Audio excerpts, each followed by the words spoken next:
I stood there at the airport, my suitcase still in hand, watching Cassandra's private jet lift off into the sky without me. My name is Alexander Croft, and this was supposed to be our big anniversary weekend, a getaway she'd promised me for months. We'd been planning it since January, or at least I thought we were. I'd packed my best shirts, even bought a new camera lens to capture the moments I imagined we'd share. But there she was, laughing with her glossy posse of assistants and friends, all decked out in designer sunglasses and heels that clicked like they owned the world. "This is a girl's trip now," she'd said, tossing me that smirk of hers, the one that always made me feel like I was the punchline to a joke I didn't get. I could have yelled, could have made a scene right there in the terminal, but I didn't. I'm not the begging type. Her laughter echoed in my head as I turned on my heel and walked straight to the first-class desk. The lady behind the counter barely blinked when I asked for the next flight to Paris. I had the miles, the cash, and a sudden fire in my gut telling me I didn't need Cassandra's permission to live my life. Within an hour, I was buckled into a plush seat, sipping a coffee as the plane taxied down the runway. I wasn't chasing her. I was leaving her behind. 10 minutes after her jet took off, I knew she'd get the email.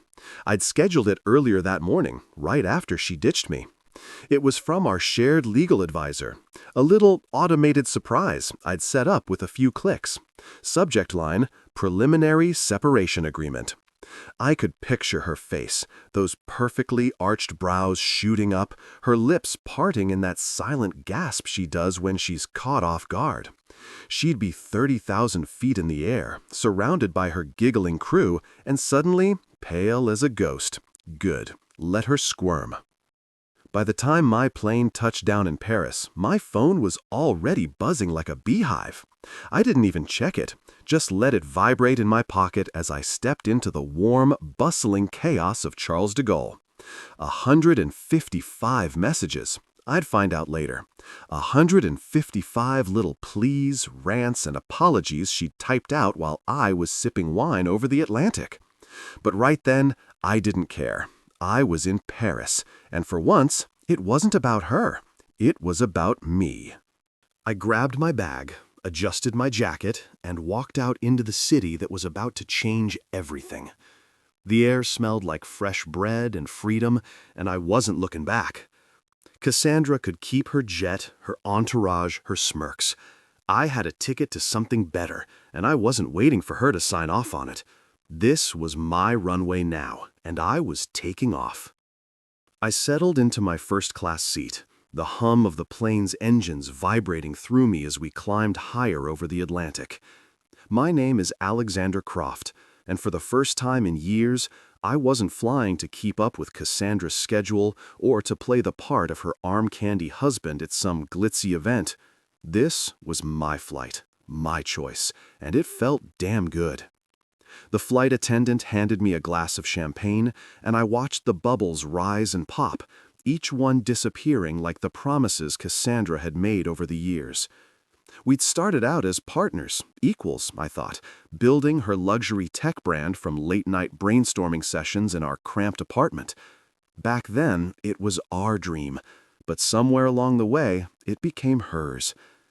I turned into the guy holding her purse at red carpet galas, smiling for the cameras while she dazzled the world. "Alexander, you're so good at being there for me," she'd say, like it was a compliment. I'd nod, play along, let her shine. But now, staring out at the endless stretch of clouds, I saw it for what it was. I'd been erased, reduced to a prop in her perfect little production. The champagne tasted sharp, bitter even, but I drank it anyway. I reached into my carry-on and pulled out the leather-bound journal she'd given me last Christmas. It was one of those expensive gifts she loved, beautiful, thoughtful on the surface, but empty inside. She hadn't even bothered to write a note in it. Typical. I flipped it open, the blank pages staring back at me like a challenge. My pen hovered for a second, then I pressed it to the paper and wrote the first words that felt like they belonged to me. Alexander's Paris, not hers. It wasn't poetry, but it was mine, and that was enough. I leaned back, letting the words sink in. Paris wasn't just a destination now, it was a declaration. I wasn't going to trail after her anymore, wasn't going to wait for her to throw me a scrap of attention. This trip was about me, figuring out who I was when I wasn't Cassandra Blake's +1. The plane rocked gently, and I started planning. I'd land in a few hours, check into a hotel, nothing like the over-the-top places she'd pick, and just walk. No itinerary, no press calls, no one telling me where to stand or what to say.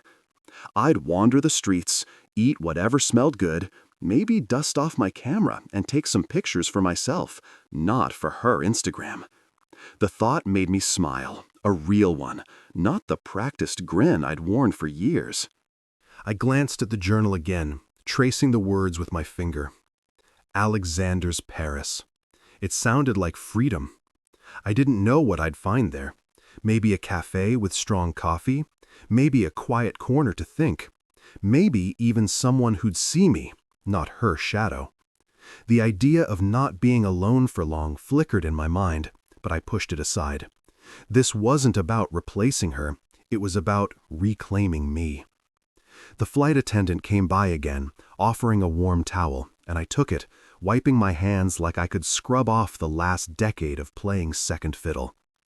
Outside, the sky was turning pink and gold, the sun dipping below the horizon. I didn't check my phone, didn't want to see her messages yet. Let her stew. Let her wonder where I'd gone. For once, I wasn't the one waiting. I closed the journal, tucked it back into my bag, and finished the champagne. The plane leveled out, steady and sure, carrying me toward a city I'd always loved but never truly explored on my own terms. I didn't need her jet, her plans, her approval. I had a seat, a pen, and a clean slate. Paris was waiting, and I was ready to meet it, not as Cassandra's husband, but as Alexander. Just Alexander, the guy who'd finally stopped ghosting himself. I stepped off the plane at Charles de Gaulle, my legs stiff from the flight, but my mind buzzing with something I hadn't felt in years: possibility. My name is Alexander Croft, and I was in Paris, not because Cassandra dragged me here for some photo op, but because I'd chosen it. The airport was a blur of voices, French, English, a dozen other languages mixing together, and I moved through it like a man waking up from a long sleep. I grabbed my bag from the carousel, slung it over my shoulder, and headed for the exit, ready to breathe in the city. But before I could get far, a voice called out, smooth and familiar. Alexander Croft, as I live and breathe. I turned, and there he was, Marco Levant, leaning against a pillar with that easy grin of his. Marco was one of Cassandra's old investors, a sharp guy with a knack for turning a profit, and a reputation for not taking her crap. He'd pulled out of her company a couple of years back, something about creative differences, and now he was her biggest rival in the tech game. Marco, I said, shaking his hand, what are you doing here? He chuckled, adjusting the cuff of his tailored jacket. Same as you, I guessed, getting out from under her thumb. I heard about the airport stunt. Classy move, by the way. I smirked, not sure how he knew already, but Marco always had his ear to the ground. Yeah, well, I wasn't about to cry over it. He nodded like he'd expected nothing less. Good. You're not the only one she's tried to cut out, you know. She uninvited me from her little summit this weekend. Thought I'd crash it anyway.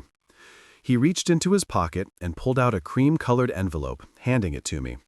You should come too. She's headlining, or was supposed to. Be a shame if she didn't see some familiar faces in the crowd.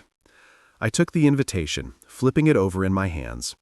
It was for a tech summit in Paris, one of those exclusive events where CEOs and big shots patted each other on the back.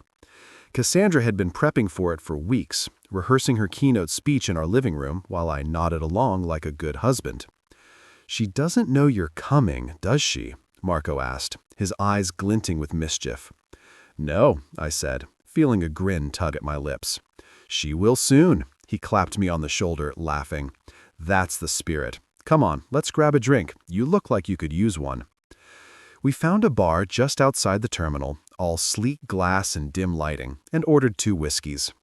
The first sip burned, but it settled me, grounding me in this new reality where I wasn't just reacting to her moves, I was making my own. Marco leaned back in his chair, swirling his drink. "So, what's the plan, Alexander? You're here, she's up there, losing her mind. Where do you go from here?" I thought about it, the invitation still in my hand. "I don't know yet. I just wanted to get away, figure things out. But this," I tapped the envelope, "this feels like a start." He nodded like he got it. "She's built a lot on your back. You know those early marketing ideas? The ones that got her brand off the ground? I remember whose brain they came from." I looked at him, surprised he'd bring it up. "That was a long time ago." "Doesn't mean it's not still true," he said, taking a sip. "She's good at taking credit. You're good at letting her. Maybe it's time to change that." The words hit me harder than I expected. I'd spent years telling myself it didn't matter, that I was happy supporting her, being the guy behind the scenes. But sitting there with Marco, the whiskey warming my chest, I realized how much I'd let slip away. Paris wasn't just a getaway anymore. It was a chance to take something back. We finished our drinks, and Marco stood, tossing some euros on the table. "See you at the summit, Alexander. Don't let her off easy." He walked off, leaving me with the invitation and a head full of thoughts. I tucked it into my jacket, paid for my half, and stepped outside. The air was crisp, the city sprawling out in front of me. I didn't know what I'd do at that summit, but I knew one thing. Cassandra was about to find out I wasn't her ghost anymore. I hailed a cab, gave the driver the name of a hotel I'd found online, nothing fancy, just mine, and watched the lights of Paris flicker by. This was my shot, and I wasn't backing down.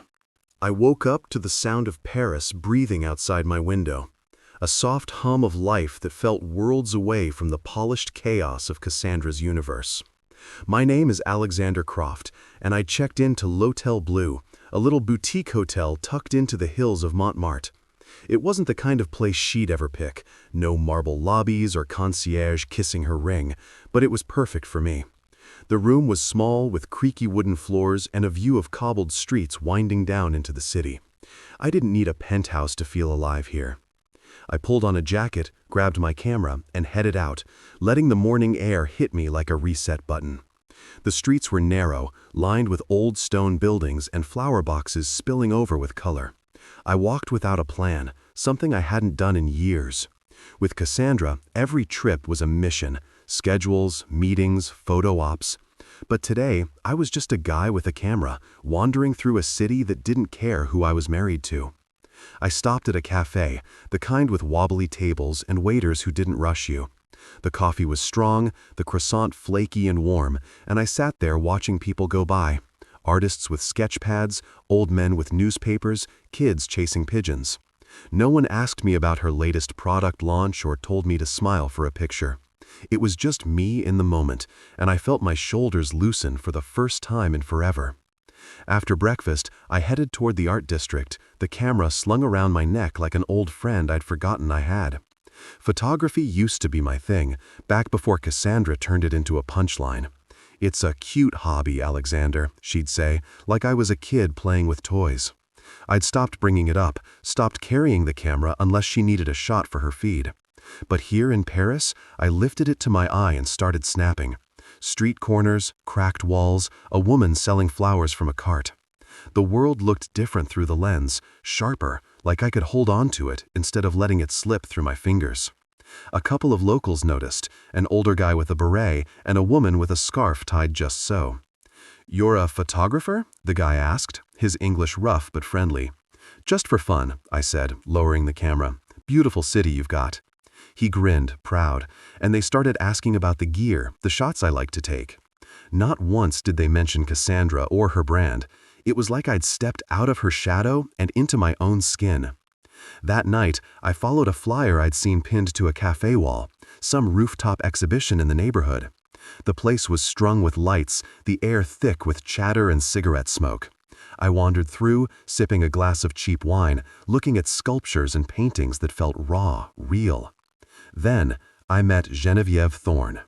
She was standing by her installation, a mess of wires and screens flickering with images that broke apart and came back together.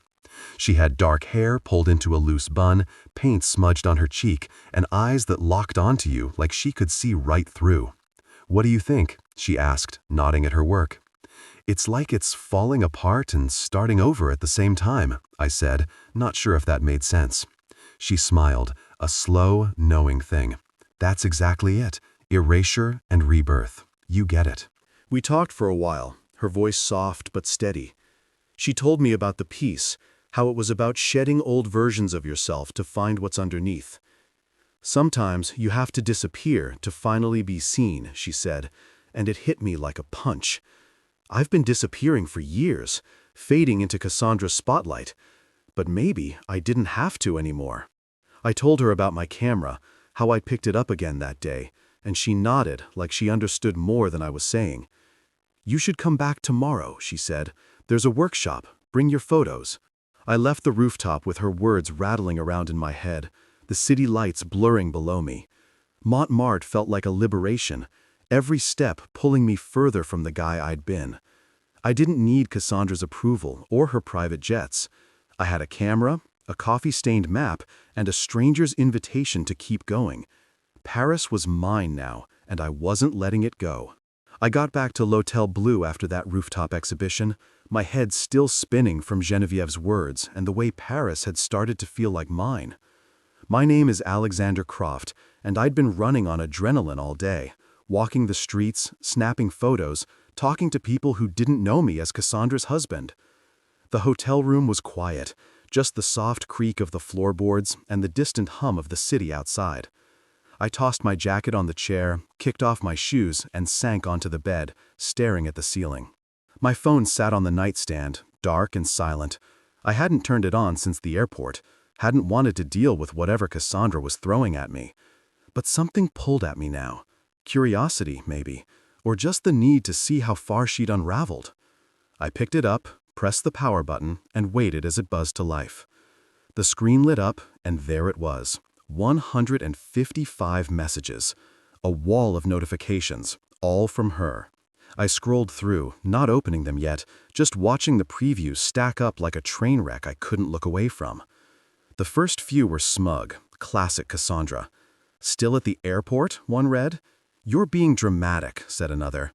I could hear her voice in my head, that sharp little laugh she'd let out when she thought she'd won. She probably sent those right after her jet took off, sipping champagne with her crew, thinking I'd just sit there and wait for her to come back. By message 20, the tone shifted. "Where are you?" she'd written. No smirk in that one. Then a few later, "Alexander, answer me." I kept scrolling, the words blurring together. By 45, she was pissed. "What the hell did you do?" That must have been when the email hit, our legal advisor's little gift about the separation. I smiled to myself, imagining her flipping through her inbox at 30,000 feet, her perfect nails tapping the screen harder with every word she read. The messages kept coming, a flood of her losing control. "You can't do this to me," she wrote at 96, like I was the one who ditched her at an airport. Then the apologies started.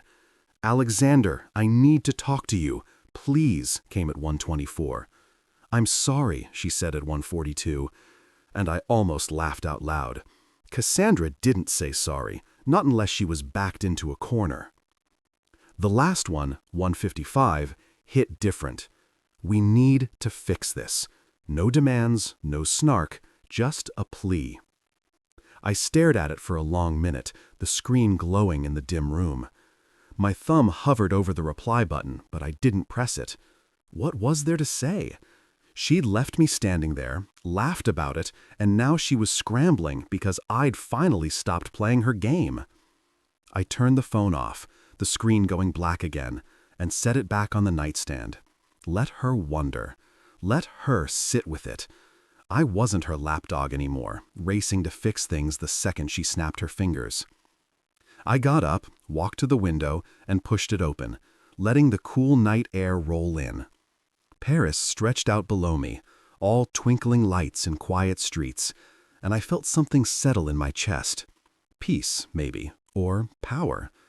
She could send 1,000 messages, and it wouldn't change a thing. I was here, living my life, while she was up there, spiraling in her private jet bubble. I grabbed my camera from the table, flipping through the shots I'd taken that day. The flower cart, the cracked wall, the old guy in the beret. They weren't perfect, but they were mine, and that felt better than any staged photo I'd ever taken for her. I thought about Geneviève's workshop tomorrow, how she talked about erasure and rebirth. Maybe that's what this was, me wiping the slate clean, letting Cassandra's avalanche of texts bury the guy I used to be. I didn't owe her an answer, didn't owe her my time. She'd figure out soon enough that I wasn't coming back to beg. I climbed into bed, the sheets cool against my skin, and closed my eyes. The phone stayed off, the messages unread. For the first time in years, I fell asleep without her voice in my head, just the sound of Paris whispering me into tomorrow. I woke up to sunlight spilling through the curtains of my room at L'Hotel Bleu, the kind of soft glow that made Paris feel like a painting. My name is Alexander Croft, and for once, I wasn't jolted awake by Cassandra's voice barking orders or her phone blaring with notifications. It was just me, the quiet, and a day I got to shape. I stretched, feeling the ache in my legs from yesterday's wandering, and smiled. Today was Geneviève's workshop, and I was ready to see where it took me. I grabbed a quick shower, threw on a sweater and jeans, and headed out with my camera and a few of the photos I'd printed at a shop down the street. Saint-Germain was a trek from Montmartre, but I didn't mind the walk. Every corner of this city had something to show me. The streets were alive with people, the air thick with the smell of bread and coffee. I stopped at a stall for a pain au chocolat, eating it as I went, crumbs falling onto my jacket. By the time I reached the workshop, a little studio tucked above a bookstore, I felt like I'd already lived a full morning. Geneviève was there, setting up screens and cables, her hands moving fast but sure. "You made it," she said, glancing up with that half-smile of hers. "Brought your soul to shred?" I laughed, holding up my camera. "Something like that." She waved me in, and I joined a handful of others, artists mostly, with paint-stained fingers and quiet energy. The workshop was about digital self-portraits, she explained, but not the polished kind you post online. "We're deconstructing ourselves," she said, her voice steady, "taking who we were and breaking it down to find what's left." I nodded, not totally sure what that meant, but ready to try. She handed me a tablet hooked up to a projector, showed me how to upload a photo and start pulling it apart, pixel by pixel, layer by layer. I scrolled through my shots, then stopped on one Cassandra had posted months ago. It was us at some gala, her in a glittering dress, me half cropped out of the frame, smiling like an afterthought. She'd captioned it something about power couples, but I'd always hated how it looked, like I was barely there. I uploaded it, and the image flashed onto the screen, bigger than life. Geneviève leaned over. "That's a good one to start with. What do you want to do with it?" I didn't even think. Get rid of her. She grinned, showing me how to drag a tool across the screen, erasing Cassandra bit by bit. Her dress dissolved, her face blurred into nothing, until all that was left was me, half a figure, awkward and incomplete. But I wasn't done. I kept going, breaking down the edges, the background, the fake smile I'd worn that night. The pixels scattered like dust, and I rebuilt it, pulling my silhouette into the center, filling it out with lines and shadows from the Paris shots I'd taken. The gala faded, replaced by cobblestones and streetlights, until it was just me, standing whole. The room was quiet, everyone lost in their own work, but I felt Geneviève watching. "That's you," she said, nodding at the screen, "not whoever you were pretending to be." I looked at it. My shape, my city, no trace of her. "Yeah," I said, my voice low. "I think it is." We spent hours there, tweaking and tearing apart, the air buzzing with this strange mix of focus and release. I didn't just stop at that one. I pulled up other photos, old ones from our life together, and shredded them too. A beach trip where she'd made me hold her bag, a dinner where I'd been stuck taking pictures of her food. Gone. All of them turned into something new.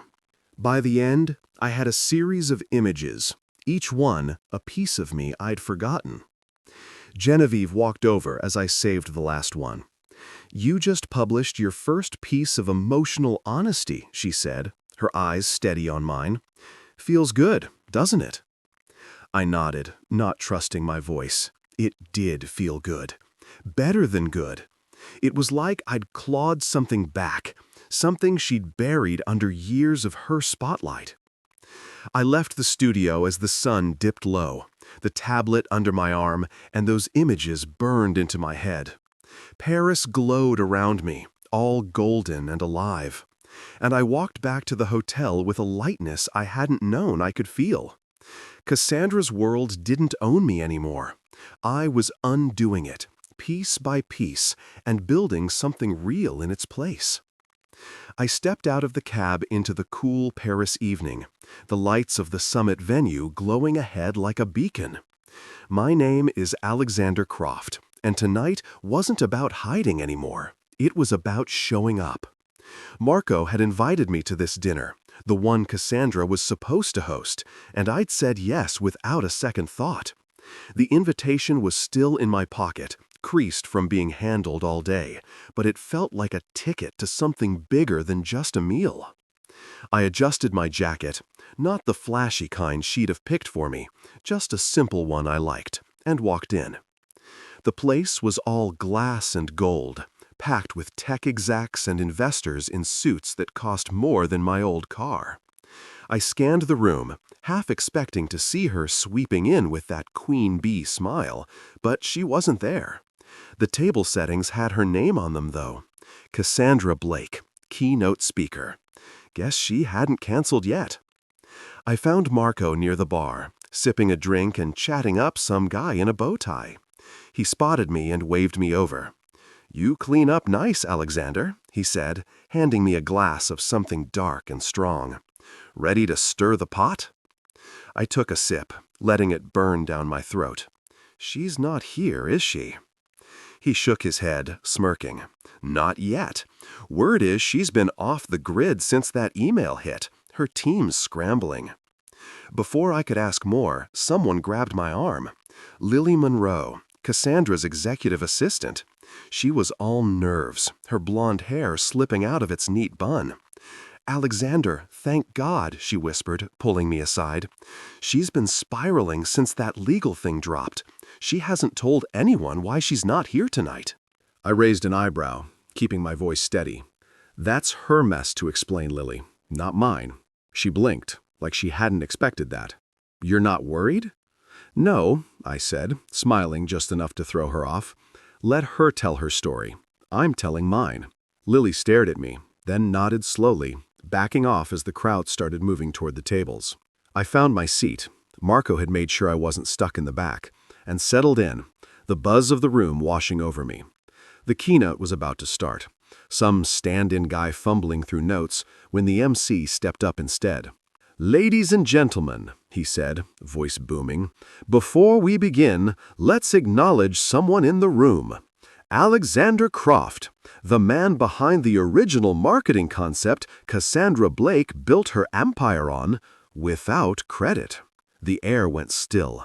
Heads turned, eyes landing on me. I froze for a second, the glass halfway to my lips, then set it down as a gasp rippled through the crowd. Marco leaned over, grinning. "Told you I'd stir the pot." Silence hung heavy. Then someone clapped, slow at first, then faster, until the room broke into applause. I stood, nodding, not sure what else to do. The MC kept going, talking about innovation and unsung heroes, but I barely heard it.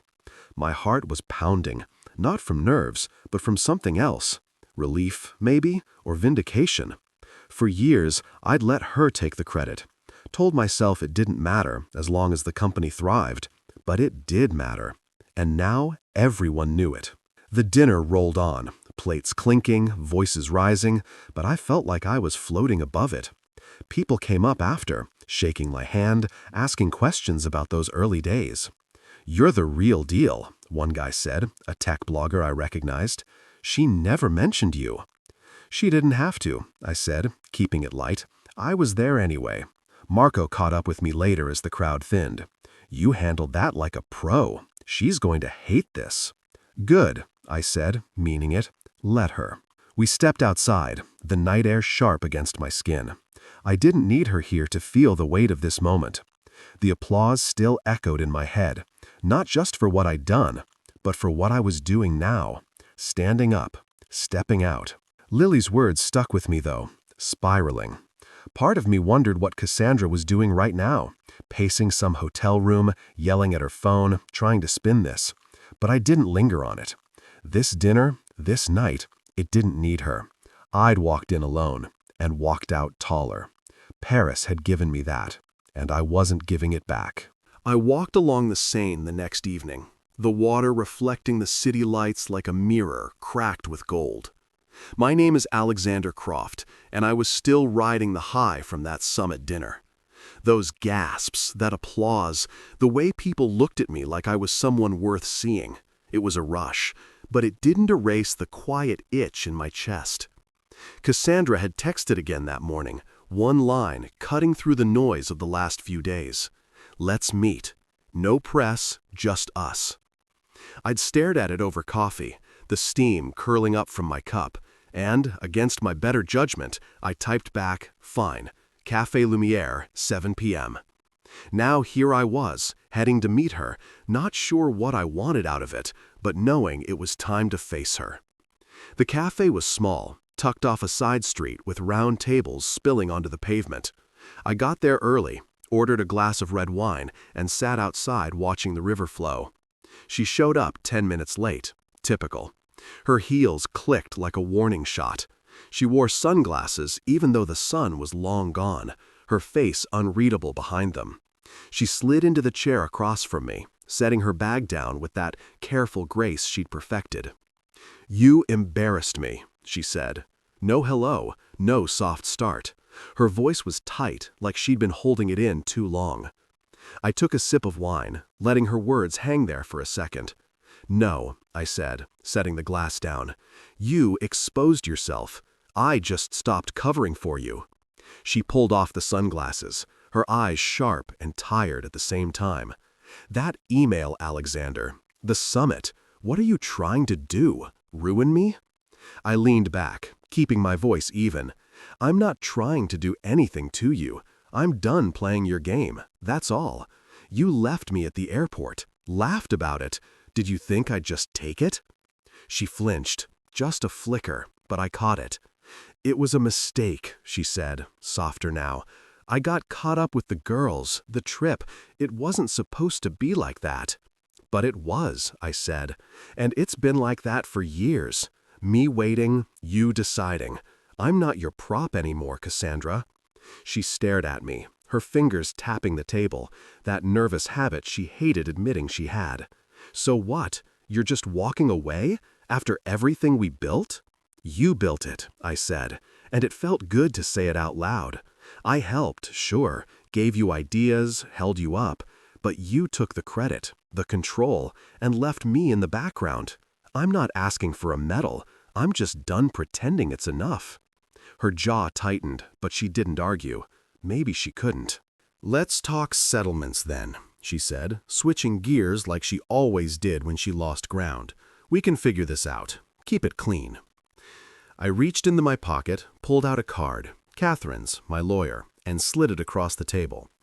"Everything goes through her now. We're done here."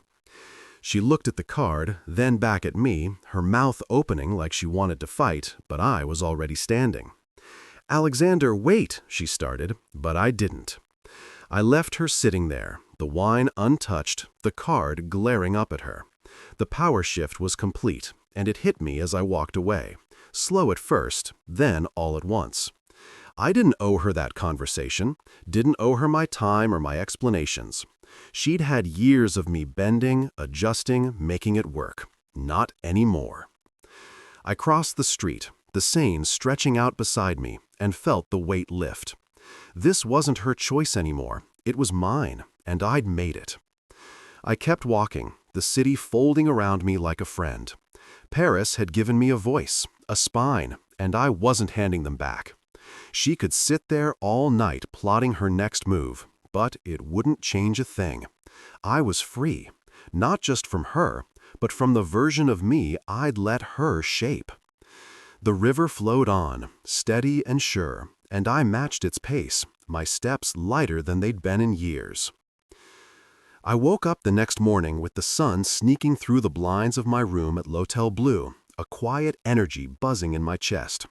My name is Alexander Croft, and after last night, leaving Cassandra at that cafe table, her voice fading behind me, I felt like I'd finally cut the last thread tying me to her world.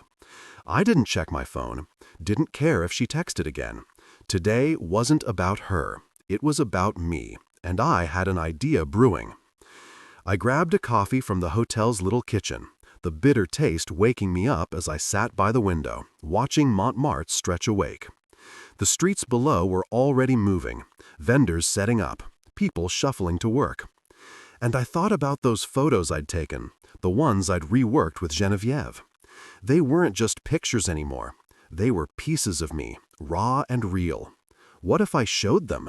Not to Cassandra, not to prove a point, but for myself. I pulled out my notebook, scribbling down thoughts. Gallery, exhibit, Paris. By the time I finished my coffee, I had a plan. I called Geneviève, catching her just as she was heading out. "Hey, it's Alexander," I said, pacing the room. "You know anything about renting gallery space?"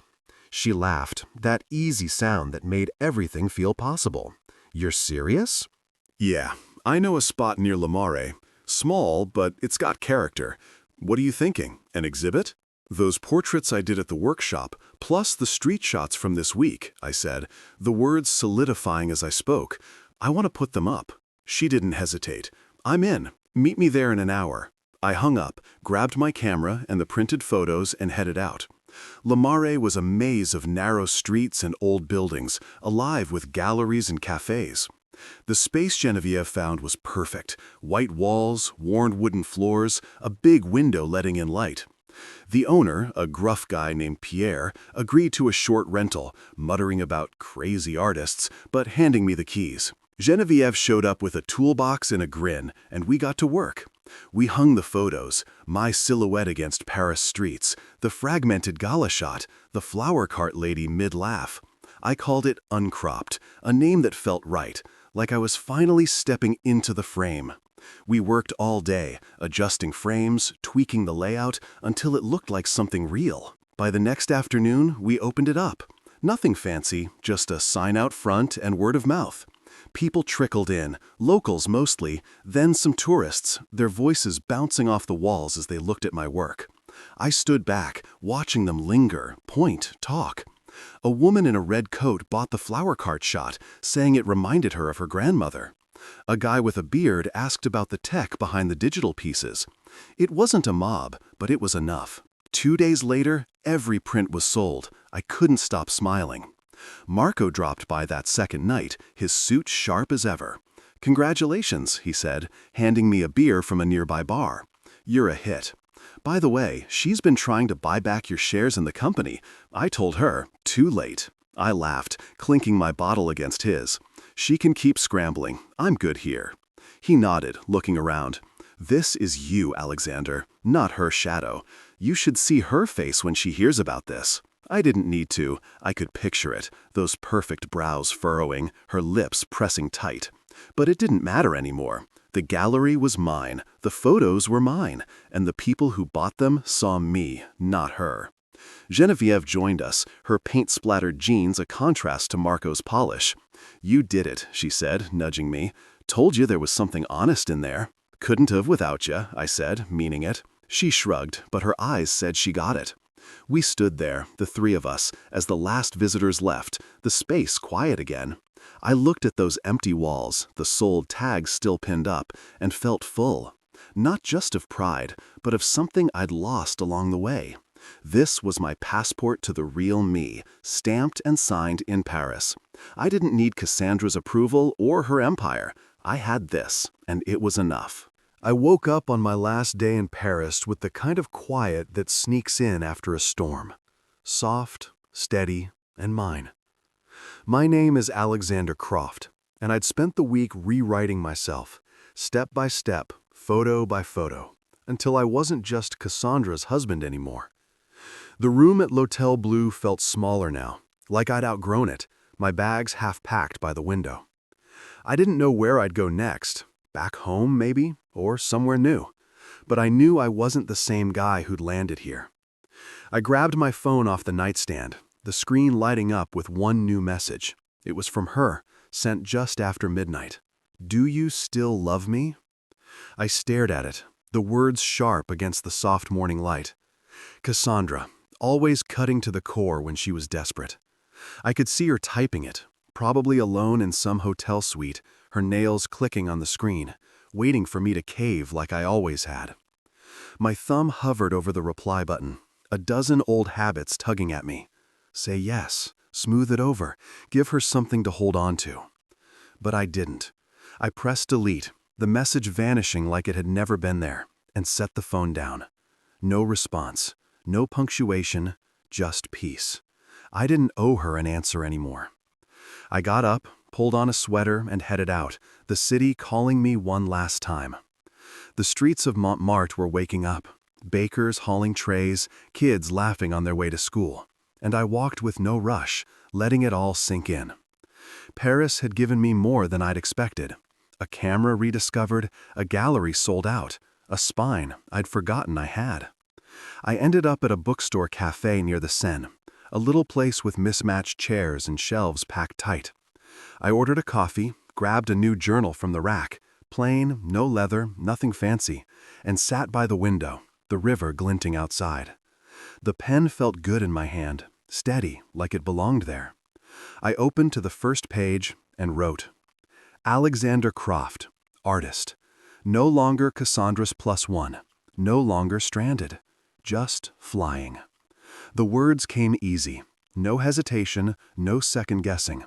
It wasn't a grand story, just a start, but it was mine. I sipped the coffee, the bitterness grounding me, and watched the water flow. People moved past, tourists with maps, locals with bags of bread, and I didn't feel invisible anymore. I thought about the week, Marco's grin at the summit, Genevieve's quiet push at the workshop, the gallery walls bare from sold prints. They'd seen me, not her shadow, and that was enough to carry forward.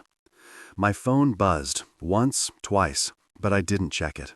Let her send whatever she wanted. Apologies, threats, more questions, it didn't matter. I'd said everything I needed to by walking away, by building something here. The cafe filled up, voices blending into a hum, and I kept writing. Ideas for photos, places I might go, things I wanted to see through my lens. The pages filled fast, each one a step away from the guy who'd stood at that airport, suitcase in hand, watching her jet take off. I didn't hate her, I realized, finishing my coffee. I didn't even miss her.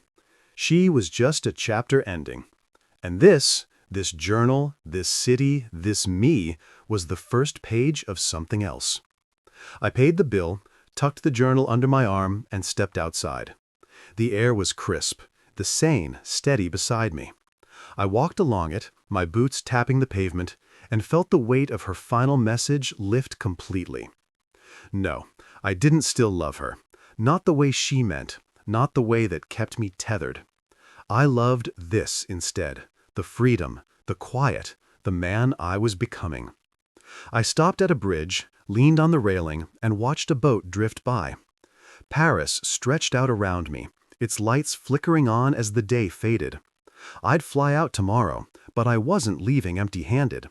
I had a new story, a first chapter written in my own hand, and that was more than enough to take with me. I stood on that bridge over the Seine, the cold metal of the railing pressing into my palms, and watched the boat disappear around a bend. My name is Alexander Croft, and this was my last night in Paris, a city that had taken me apart and put me back together in ways I hadn't seen coming.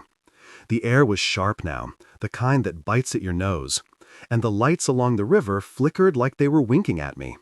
I wasn't ready to leave, Not really. But I knew I couldn't stay forever. Tomorrow, I'd fly out, back to a life I'd have to figure out from scratch. But tonight was still mine. I pulled my jacket tighter and started walking again. No plan, just the urge to soak up every last second of this place. The streets were quieter now, the crowds thinning as the city settled into itself. I passed a guy playing an accordion, the notes slow and heavy, and tossed a few coins into his hat. He nodded, not breaking the tune. And I kept going, the music following me like a shadow. I thought about that journal in my bag, the one I'd started at the cafe, the words I'd written. Alexander Croft, artist. It still felt strange calling myself that, but it fit better than Cassandra's husband ever had. I wondered what she was doing right now, probably back home by now, pacing our old living room, yelling at Lily or her lawyers.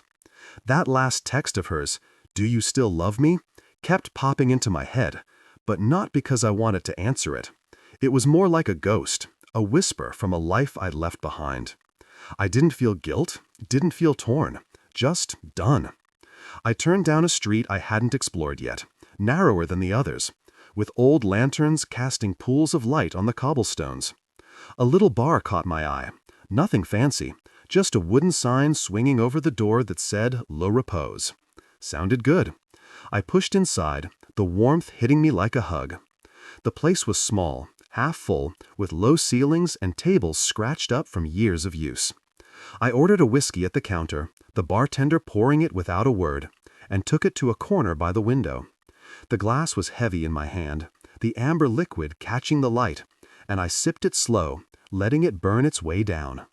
A guy at the next table was sketching on a napkin, his pencil scratching quick lines, and I watched him for a minute, feeling the itch to pull out my camera. I didn't, though, just sat there, soaking it in. Then the door creaked open, and Geneviève walked in. She spotted me right away, her dark hair loose tonight, a scarf dangling from her neck. "Fancy meeting you here," she said, sliding into the chair across from me without asking. "Thought you'd be packing." I smiled, setting the glass down. "Thought I'd say goodbye to Paris first. What about you?" She shrugged, ordering a wine from the passing bartender. "I live here, but I like this place. Good for thinking." We sat there, quiet at first, the hum of the bar filling the space. She looked at me, her eyes steady like they'd been at the workshop. "You're different now," she said, not a question. "Yeah," I said, nodding. "I feel it too." She sipped her wine, then leaned forward. "That exhibit, uncropped, it wasn't just photos, was it? It was you, figuring out who you are." I thought about that, the way those images had pulled me out of Cassandra's frame. "Guess so. Took a while to see it." She smiled, small but real. "Most people don't. They stay cropped." We talked for hours about art, Paris, the way things break and mend. She told me about her next project, something with sound and light, and I told her about the journal, the idea of keeping this going wherever I landed next. The whiskey ran low. The bar emptied out, but we didn't move. It wasn't flirty, wasn't anything more than two people who got each other, but it felt good, solid, like an anchor in all this newness. When the bartender called last rounds, we stepped outside, the cold snapping me awake. "You'll be back," she said. "Paris doesn't let go that easy." "Maybe," I said, grinning, "or maybe I'll take it with me." She laughed, waved, and disappeared down the street. I walked back to the hotel alone, the city quiet now, my breath fogging in the air. I packed my bags, tucked the journal in last, and lay on the bed, staring at the ceiling. Tomorrow I'd leave, but tonight I was still here, still Alexander, still flying.